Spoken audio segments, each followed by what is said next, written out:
എന്തൊക്കെയാണ് ഈ കൊച്ചു കേരളത്തിൽ നടക്കുന്നത്? എന്തിരോ എന്തോ. ഖമനയെ അപമാനിച്ചതിന് ശരീഅത്ത് നിയമപ്രകാരം ഡോക്ടർ ആരിഫ് ഹുസൈന് മരണശിക്ഷ നൽകാൻ തങ്ങൾ തീരുമാനിച്ചുവെന്നാണ് ഇമെയിലിൽ പറയുന്നത്. ആടാ, ഏതവനാടാ ഇങ്ങനെയൊക്കെ ഭീഷണി മുഴക്കുന്നത്?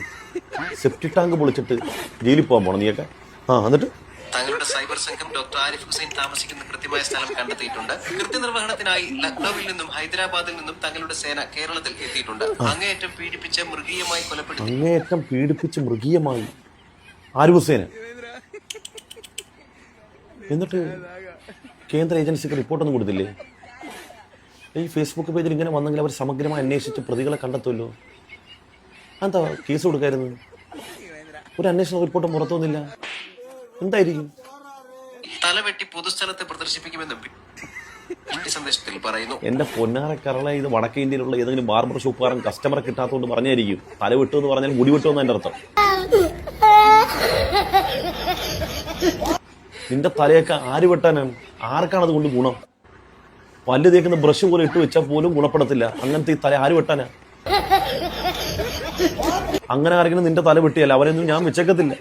നീ ഇവിടെ ജീവിക്കണം, നിന്നെ ആവശ്യമുള്ളതാ. ഈ ഉമ്മത്തിന് ആവശ്യമുണ്ട് നിന്നെ. അത് ഇവർക്കാർക്കും മനസ്സിലാക്കാത്തതുകൊണ്ടാണ്. നിന്നെ കൊണ്ട് ഒരുപാട് കാര്യങ്ങൾ നമുക്ക് നേടിയെടുക്കാനുണ്ട്. നിന്നെ ഉദാഹരിച്ച് ഒരുപാട് കാര്യങ്ങൾ ഇവിടെ സമൂഹത്തിന് പഠിപ്പിച്ചു കൊടുക്കാനുള്ളതാണ്. ഒരു മനുഷ്യൻ എക്സ് മുസ്ലിമോ നിരീശ്വരവാദിയായി കഴിഞ്ഞാൽ 10 പൈസയുടെ നയാ പൈസയുടെ ഗുണം അവനെ കൊണ്ട് ഉണ്ടാകത്തില്ല.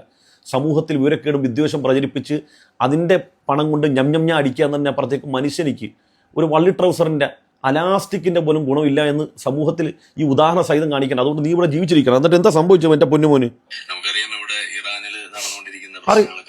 അറിയാമല്ലോ, ആർക്കറിയാത്തത്? എൻ്റെ പൊന്നാര മുത്ത എല്ലാവർക്കും അറിയാം. എന്നിട്ട് അപ്പൊ അത് സംബന്ധിച്ചിട്ട് നമ്മൾ അതിന്റെ കാര്യങ്ങൾ പറയുന്നു, അതിനെ കുറിച്ചുള്ള വിമർശനങ്ങൾ നമ്മൾ ഉന്നയിക്കുന്നു. അത് പറയാനുള്ള അവകാശമുള്ള ഒരു രാജ്യത്തിരുന്നാണ് ആണാണ് പൗരസ്വാതന്ത്ര്യം സ്വാതന്ത്ര്യമുള്ള രാജ്യമാണ് ഇവിടെ, എന്തും പറയാം. എന്നിട്ട് അത് ചെയ്യുന്നത്.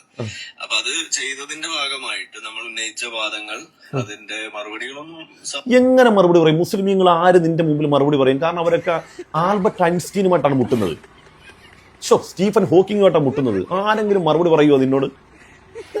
നിന്റെ ഹസ്ത്രം കണക്കെയുള്ള ചോദ്യത്തിന് മുമ്പിൽ എല്ലാവരും സ്തബ്ധരായി പോകും. കാലഘട്ടത്തിൽ ഐൻസ്റ്റീനോട് ആരെങ്കിലും സമ്മതിക്കാൻ വരിക? എറണാകുളത്ത് വെച്ച് രാഹുൽ ഈശ്വർ വലിച്ചു കീറുന്നുണ്ടല്ലോ. ആയത്തോതി ഹദീസോതി രാഹുൽ ഈശ്വർ ജിഹാദ് എന്താന്ന് പഠിപ്പിച്ച് വന്നപ്പോൾ കിടന്ന് വെള്ളം കുടിക്കുന്നുണ്ട്. 2 പാമ്പേഴ്സാണ് കെട്ടിയെന്ന് പറഞ്ഞു ചന്തിക്കകത്ത്. ശരിയാ, അയാൾക്ക് മാറിയാ, ബുദ്ധിമുട്ടൊക്കെ മാറിയാ. എന്നിട്ട് നോക്കട്ടെ, ചോദിക്കട്ടെ, എന്നിട്ട് വേറെന്തായി? ഉണ്ടാവുന്നില്ല എന്നുള്ളത് നമുക്കറിയാം. പക്ഷെ അതിനുള്ള അവരുടെ കൂടെയുള്ള മറുപടി എന്ന് പറയുന്നത് വധഭീഷണിയാണ്. അപ്പോ ഇപ്പൊ ലഭിച്ചിരിക്കുന്ന ഈ ഭീഷണി എന്ന് പറയുന്നത് ഈ ഷിയ വാരിയേഴ്സ് എന്ന് പറഞ്ഞുകൊണ്ട് ഒരു ഇമെയിൽ ID. ഷിയ വാരിയേഴ്സ് നമുക്ക് ഇമെയിൽ അയച്ച് ആരിഫ് ഹുസൈനെ തലയെടുക്കുന്നു. എടാ പഹയാ, നിനക്ക് എന്തെല്ലാം സ്വാധീനമുണ്ട്? പ്രത്യേകിച്ച് BJP ഗവൺമെന്റുമായിട്ട് ആഭിമുഖ്യമുള്ളതല്ലേ? ആ സുരേന്ദ്രനോട് ശശികല ടീച്ചറിനോടൊക്കെ ഈ കൃത്യമായ അഡ്രസ്സ് അങ്ങോട്ട് കൊടുത്തിട്ട് ഇവനെ തൂക്കാൻ പറയുമാരാ. അവരിതേക്കുറിച്ച് അന്വേഷിക്കാൻ പോയി കഴിഞ്ഞാൽ എങ്ങനെ തപ്പിയാലും സുമേഷ് കാവിപ്പടയിൽ നിന്നായിരിക്കും മെസ്സേജ് വന്നിട്ടുള്ളത്. അല്ലാതെ ആരിഫ് ഹുസൈൻ ആർക്കറിയാം? ഈ കേരളത്തിൽ കിടക്കുന്ന കുറെ ചാവാലികൾക്ക് അറിയാമെന്നുള്ളതല്ല, വേറെ ആർക്കറിയാം? വേറെ ഒരു മനുഷ്യനിക്ക് നിന്നെ അറിയത്തില്ല. നിനക്ക് തോന്നുന്നതാ ലോകം മുഴുവനും നീ ഇങ്ങനെ നിന്റെ ഈ സംസാരം കേട്ടിട്ട് ഇതിനെ അട്രാക്ട് ചെയ്തുകൊണ്ടിരിക്കുകയാണെന്ന്.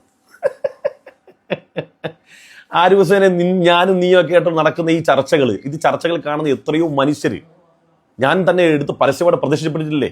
എത്രയോ മനുഷ്യര് നമുക്ക് കമന്റിലൂടെയും അല്ലാതെ നേരിട്ട് മെസ്സേജ് അയക്കുന്നുണ്ട്. ഞാനേ നിങ്ങളുടെ ഫോണിൽ ഇപ്പോൾ വിളിച്ചിട്ടുണ്ട്. എൻ്റെ പേര് സോനു കൃഷ്ണകൃപ എന്നാണ്. ട്രൂകോളിൽ കാണാം. സത്യം പറഞ്ഞാൽ ഞാൻ എൻ്റെ വൈഫൊക്കെ ആറ്റുകാലിൽ പൊങ്കാലയ്ക്ക് പോയി. അന്നേരം ആ ടൈമിൽ ഞാൻ ഇങ്ങനെ ഫ്രീ ആയിട്ടിരുന്ന ടൈമിൽ പിള്ളേരും എല്ലാം അമ്മയുടേതായിരുന്നു. അന്നേരം ഞാൻ പെട്ടെന്ന് നോക്കിയപ്പോഴേ നിങ്ങളുടെ ഒരു ഇത് കണ്ടു. അങ്ങനെ ഞാൻ ആ പ്രൊഫൈലിൽ കയറി കുറേ വീഡിയോസ് ഇങ്ങനെ കണ്ടു. ഞാനൊരു ഹൈന്ദവനാണ്, ഓക്കെ, സംഭവിച്ചു. പക്ഷെ നിങ്ങൾ പറയുന്ന കാര്യങ്ങളെല്ലാം പക്കയാണ് കേട്ടോ. ഉസ്താദിന്റെ വീഡിയോ ഇന്നാണ് ഞാൻ ആദ്യമായിട്ട് കാണുന്നത്. ആ വീഡിയോ കണ്ടപ്പോൾ എനിക്ക് ഇഷ്ടമായി കേട്ട്. നിങ്ങൾ പറയുന്ന കാര്യങ്ങളൊക്കെ കറക്റ്റ് ജെന്യുവനായിട്ടുള്ള കാര്യങ്ങളാണ് എല്ലാം. ഇനി ഇങ്ങനെ അടിപൊളി നല്ല വീഡിയോ ഒക്കെ ഇടും. നിങ്ങൾ സൂപ്പറാണ് കേട്ടോ. എനിക്ക് ഭയങ്കര ഇഷ്ടമാണ് നിങ്ങളുടെ വീഡിയോസൊക്കെ. ഞാൻ എപ്പോഴും കാണാറുണ്ട്. ദൈവം രക്ഷിക്കട്ടെ. സൂപ്പറാണ് കേട്ടോ, മുന്നോട്ട്. ഞാൻ ഇക്കയുടെ ഒരു ഫോളോവേഴ്സാണ്. എനിക്ക് ഇക്കനെ ഭയങ്കര എന്താ പറയുക, നേരിട്ട് കാണണമെന്ന് നല്ല ആഗ്രഹമുണ്ട്. എനിക്ക് ഭയങ്കര സന്തോഷമുണ്ട്. ഇക്കടെ ഇത് സംസാരങ്ങളും കാര്യങ്ങളും വളരെ സന്തോഷമുണ്ട്. ഇക്ക പടച്ചോനെ അനുഗ്രഹിക്കട്ടെ. നോമ്പല്ലേ ഇക്ക? എടാ, വിദ്വേഷങ്ങൾക്കും വിവരക്കേടുകൾക്കും അന്ധമായ വിരോധങ്ങൾക്കൊന്നും മനസാക്ഷിയുള്ള മനുഷ്യന്റെ മുമ്പിൽ ഒരു വിലയുണ്ടാവില്ല.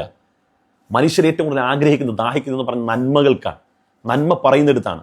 സ്നേഹത്തിന്റെ നീരുറവ എവിടെയുണ്ടോ അതൊരല്പമെങ്കിലും കുടിക്കാമെന്നാണ് ആളുകൾ ആഗ്രഹിക്കുന്നത്. അതുകൊണ്ട് ഇത്തരം വിവരക്കേടുകൾക്ക്, അതായത് വിദ്വേഷവും വിവരക്കേടും തിന്നി ജീവിച്ചവർക്ക് മാത്രമേ ഈ പൈശാചിക വാദങ്ങളോട് താതാമ്യവും ആഗ്രഹം ഉണ്ടാവുള്ളൂ.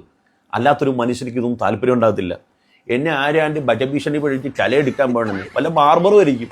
മനുഷ്യന്മാരും നിന്റെ തലയെടുക്കാൻ പറ്റത്തില്ല. നിന്നെക്കൊണ്ട് ഇവിടെ ഗുണമുണ്ട്, നിന്നെക്കൊണ്ട് ഗുണമില്ല. മുസ്ലിം ഉമ്മത്തിന് നിന്നെക്കൊണ്ട് ഗുണമുണ്ട്. കാരണം ഞങ്ങൾക്ക് ഉദാഹരിക്കാനുള്ള ഒരു മനുഷ്യനാണ് നീ. 5 കാശിന്റെ ഗുണമില്ലാത്ത മനുഷ്യൻ വന്നിരിക്കുന്ന അവന്റെ മുടിവെട്ടാൻ വന്നത്.